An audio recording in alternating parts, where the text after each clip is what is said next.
sila nagdadasal habang kumakain.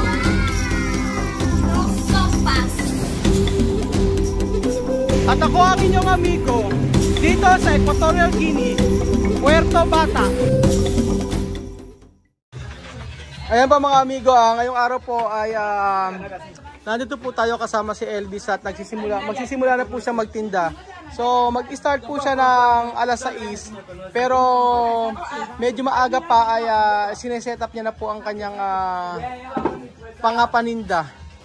So kahapon yung start po ng kanyang pagtitinda at hindi ko alam kung magkano yung kinita niya. Pero ano ba ang pwede nating maitulong kay Elvis? So maganda naman at merong pagkakakitaan si Elvis ngayong wala siyang trabaho. Ano po kaya mga amigo kung pakyawin natin ang paninda ni Elvis? Maraming tao dito eh. Pero katatapos lang po namin kumain mga amigo. So kaysa po kami kumain sa labas mga amigo, ay mas maganda po na ang gawin po natin ay pakyawin yung paninda ni Elvis ngayong araw. Ayun pa mga amigo, tayo ay kakain kasama ang mga bata. Tingnan natin kung sino ang gustong kung sino ang gustong kumain dito sa Karinderya de Elvis. Karinderya de Elvis. Oh. O tsama may kalyantar aceite.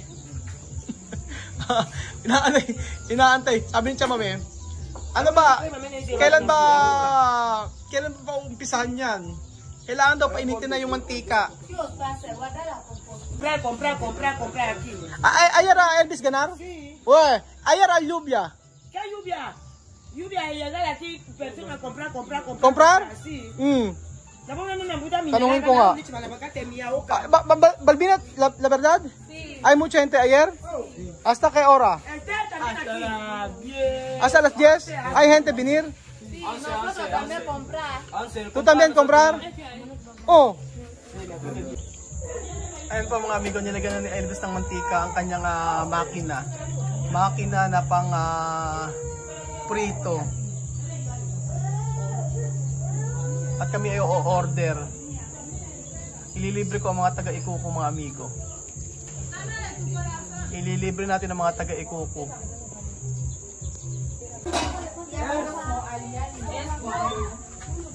Una mariposa. Yan po ang manok. Tinutulungan na Tia Celsa, si Elvis. Habang umiinom si Tia Celsa ng Power Malt, pampalakas ng katawan.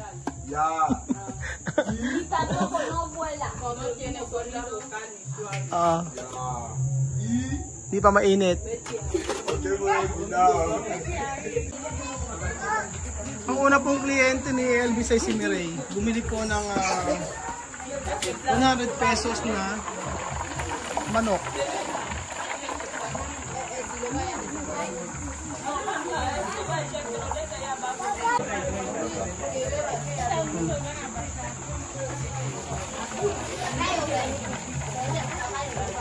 So sabi ko po sa inyo, kapag bumili ka ng manok, merong kasamang tinapay. Pero iba yung presyo ng pag may saging. So gabi na po dito, pero gusto ko lang po kasi makita nyo na yung mga customer po ni Elvis na nagpupunta dito.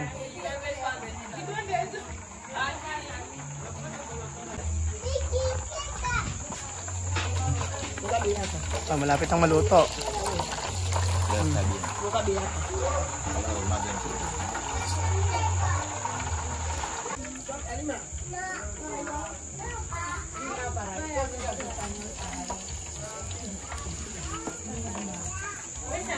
¿Está bien?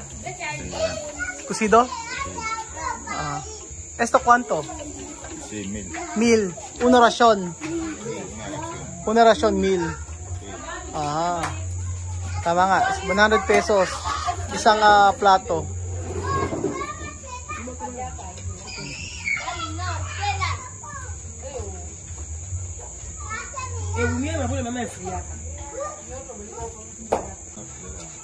Elvis, ayer tú tienes cliente? Sí. ¿Hasta qué hora tú terminado? A las 10. ¿Más mejor noche? Sí, por la noche así mejor. Como a la hora que yo empecé a las 7 hasta las 10, las 11, yo entro en casa. Ah. Yung una, order ni Mireille.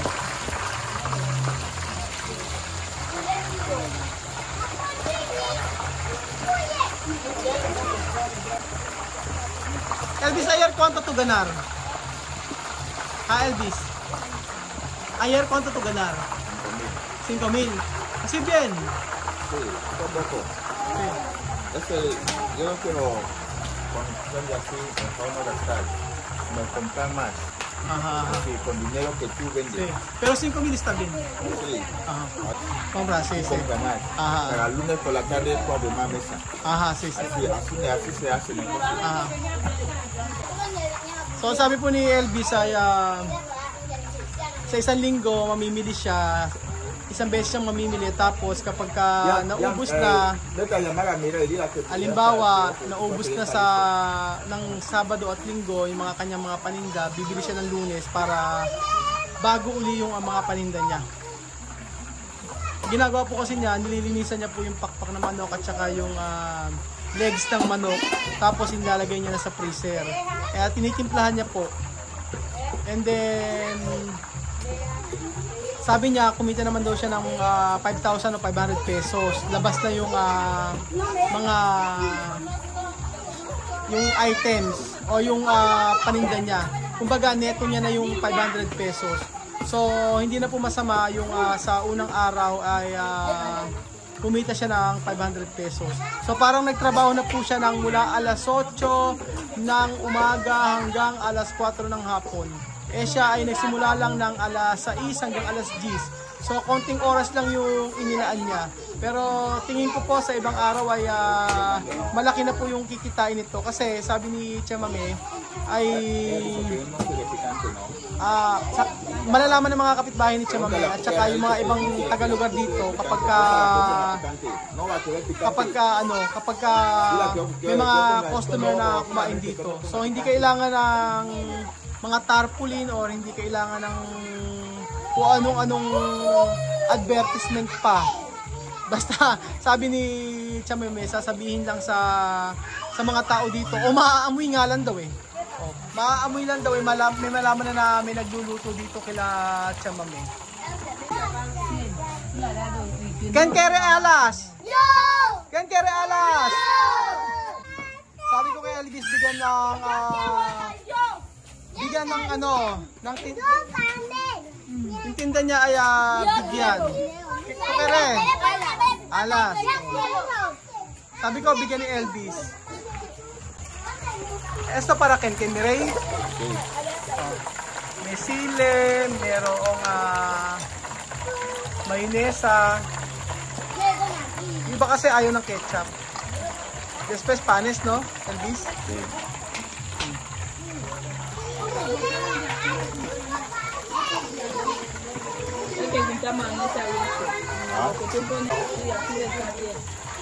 Tapos po mga amigo, si Vivian ang tagabigay sa mga kapitbahay niya na umorder.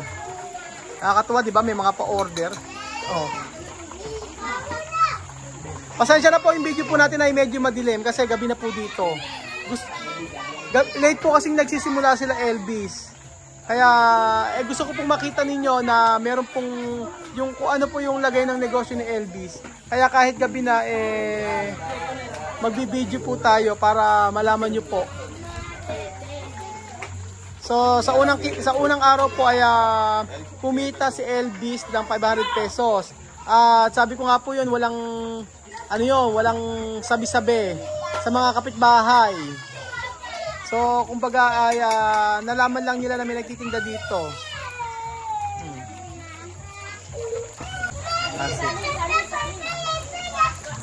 Solo esto. Quiero mirar a Elvis.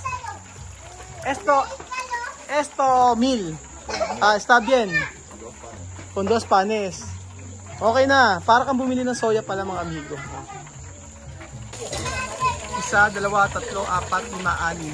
1, 2, 3, 4, 5, 6. 6 na pirasong pakpak ng manok ay 100 pesos po mga amigo. Kasama ang tinapay. Yan. Elvis, cuando hay plátano, ¿cuánto? Una ración de plátano, ¿cuánto? Así ahora mismo. Ajá. Con Ejemplo, un plátano. un plátano. Ajá. Frito. 1500. 1,500. Aha. 150 pesos po mga amigo. Ang sabi ni Elvis. Pero kapag solong plátano o saging lang, ang alam ko 100 pesos.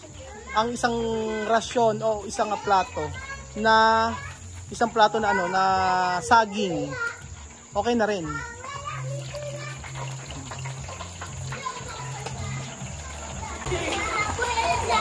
Pero napakabango po mga amigo.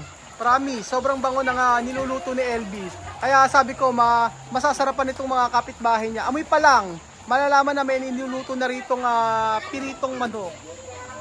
O diba? Isang negosyo na naisip ni Elvis na sabi niya ay tingin daw niya ay magkiklik naman.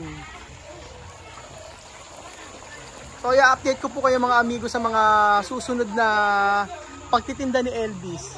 Tanungin natin kung okay ba ang kanyang negosyo. Alam niyo po dito kapag nakilala na yung tindahan ni Elvis dito, naku po, sigurado po marami pong bibili. Maraming o-order kay Elvis kahit na gabing-gabi na.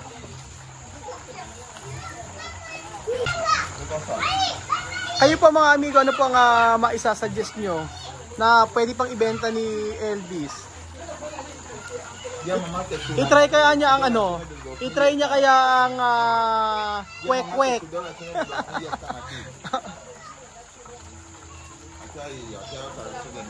I-try niya kaya ang lumpiang Shanghai kaso walang pambalot dito eh. Sí, 1000, está bien. Como mamá más quiere hacer. No. Tú no me das son 20.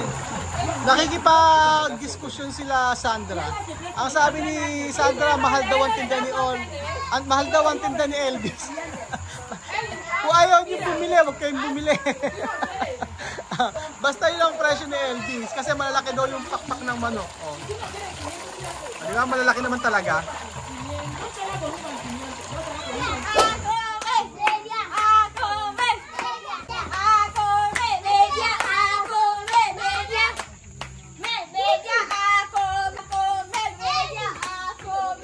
Elvis, oh, para esto, dar. Para esto. Sabi ko kay Elvis, bigyan niya lahat ng mga bata dito. Para naman kasi nanloloko sila Sandra at saka sila Lorena. Ang sabi, dapat libre daw. Hindi naman po pwedeng libre. Siyempre nagka-negosyo yung tao. Kaya sabi ko, bigyan na lang nila lahat tapos ako magbabayad. Nakakain na yung mga bata. Nakakain na yung mga bata, nakatulong pa tayo kay Elvis.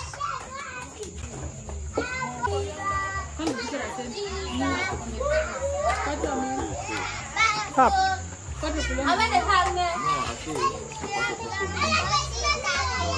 Sarap siya. Lasa siyang manok sa may sa Max. Wala siyang harina. Marami na siyang bawang. At saka asin, kaldo, yun lang. Sarap. Masarap pa, walang biro. Ako muna ang unang kakain.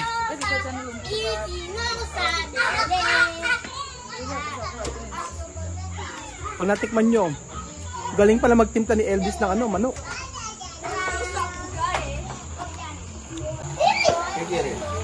Ayan po mga amigo.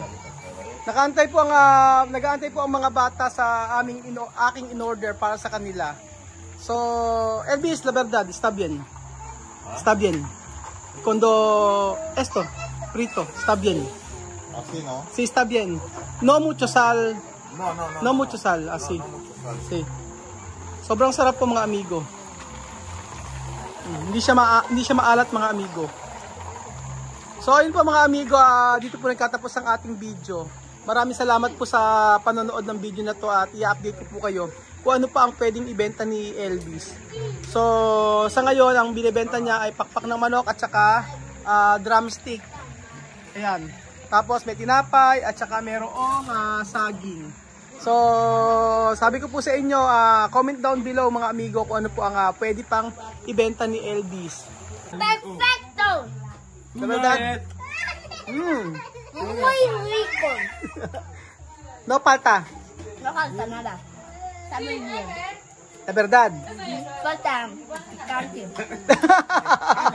Kulang daw ng sile, sabi ni Alima.